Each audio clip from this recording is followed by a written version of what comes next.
This video is about continuity of functions. And so a continuous function can be described as a function basically that you could draw and never have to lift your pencil. That would be something continuous, as opposed to something that you might draw and then it starts up here, then it goes here, something like that. If you ever have to lift your pencil for any reason, then it's not continuous.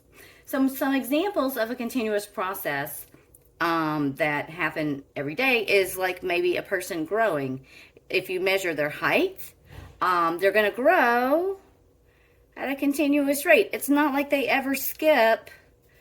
Maybe they're 5 foot here, but it's not like they ever skipped being 3 foot or 3.5 foot or 3.3 feet. It's a continuous process. Aging is that way. If you were going to maybe heat some water to a boil, it's going to pass through every temperature to get to the boiling point. So it's continuous. An example of a discontinuous process would be something like electrical current. Not analog current, but digital current. It's either on or off. For instance, you walk in a room and you flip on the light, it's instantly on, and then you turn it off, it's instantly off. That is a real life discontinuous process. Other things that may be discontinuous may be like a pay schedule, maybe for tolls or for tickets or something.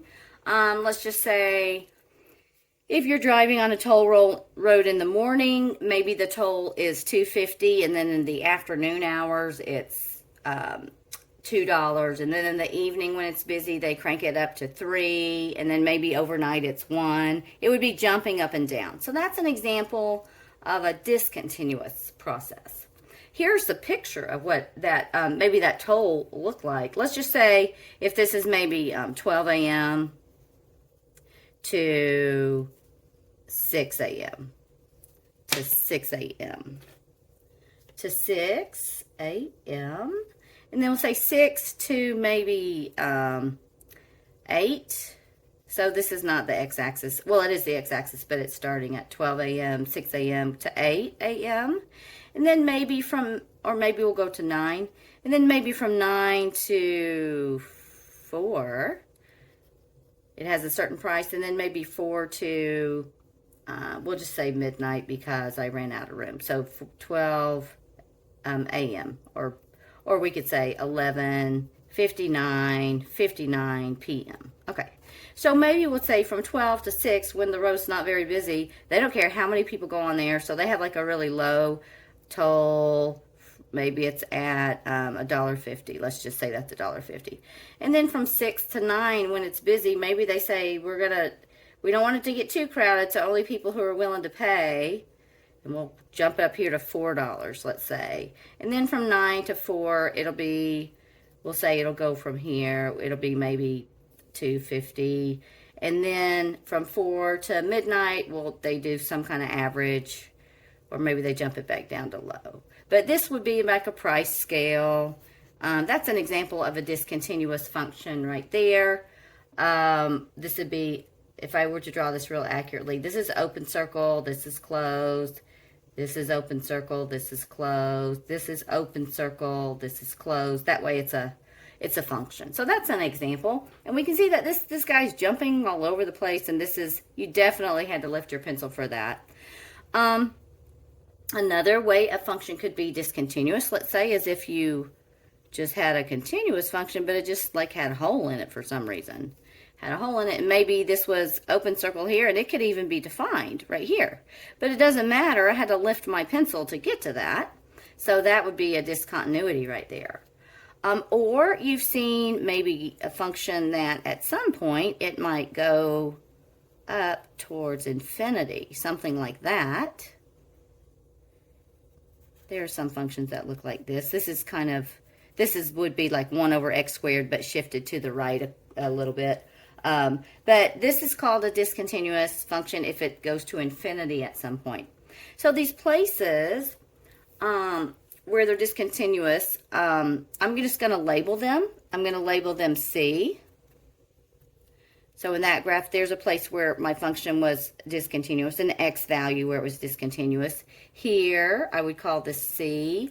Over here, 6 a.m. would be like a C value. At 0, here's another place. This would have another place where it's discontinuous. So this had several discontinuities. So I meant to say C3. So they had like 3 places where it was discontinuous. This had 1 place where it was discontinuous, and this had 1 place where it was discontinuous, the way I happened to draw that. I chose C because it's just that's what they labeled it in this little example, right? In this little words right here. This is where they officially define continuity. A function f is continuous at x is c if the following conditions are satisfied.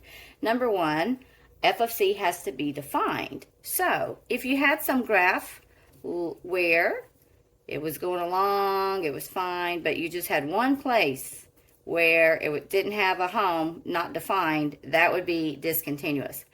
Or it could be defined, but it doesn't. Look at number 3. The limit as x goes to c of f of x has to equal f of c. So if we look at this example, the limit as x goes to c from the left and from the right are both honing in on this point. So the limit exists, but it's not defined to be that point. That is still discontinuous. Or if the limit doesn't exist at all, then that's discontinuous as well. This is how it's defined officially, mathematically. The types of discontinuity that we see, if we look at this, there's one called, this one would be labeled a jump. You can put these in these little blanks. Jump. Right here, this is called a removable discontinuity because sometimes you can define a function that has a hole in it so that you move this and fill that hole in, and then it's continuous. So it's called a removable discontinuity. That's the second way. And the third way is if it's shooting off towards infinity, and this would be called an infinite discontinuity.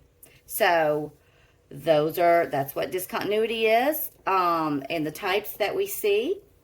There's a bunch of functions that are continuous on their domain. So as long as they're defined, they're continuous. So polynomials fit in that group. So polynomials are things like y equals to x, a line, or mx plus b, y equals to x squared, a parabola, y equals to 4x cubed minus x squared plus 1. These are all examples of polynomials. Or rational functions.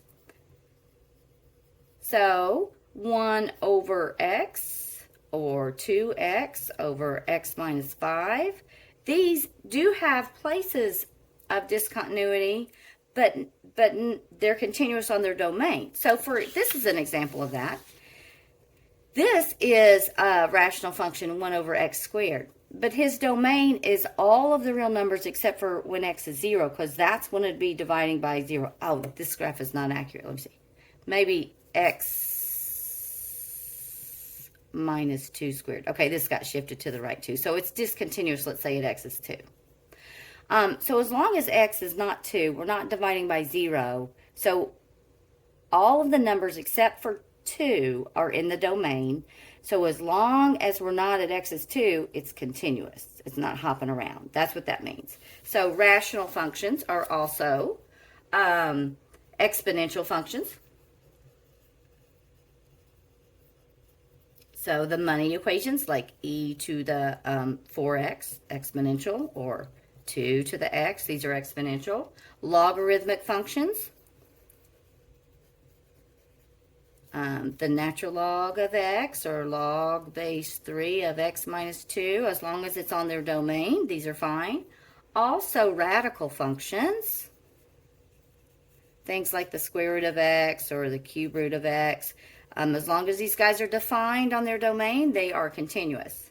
So the first example says find the values of x for which the function is discontinuous.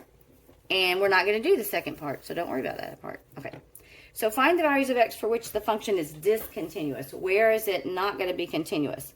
Well, look at A. This is a rational function, so as long as this is defined, it's going to be continuous. B is also a rational function, so as long as this is defined, it's going to be continuous. And C This is a polynomial, so as long as this is defined, it's going to be continuous. All three of these fit into this one of these functions. So let's start with C, because this is the easiest. C is a polynomial. All polynomials are defined for all values of x. So C will be continuous everywhere. There are no values of x. Where is it discontinuous? Nowhere. None is the answer for C. All right, that's C. Let's look at A.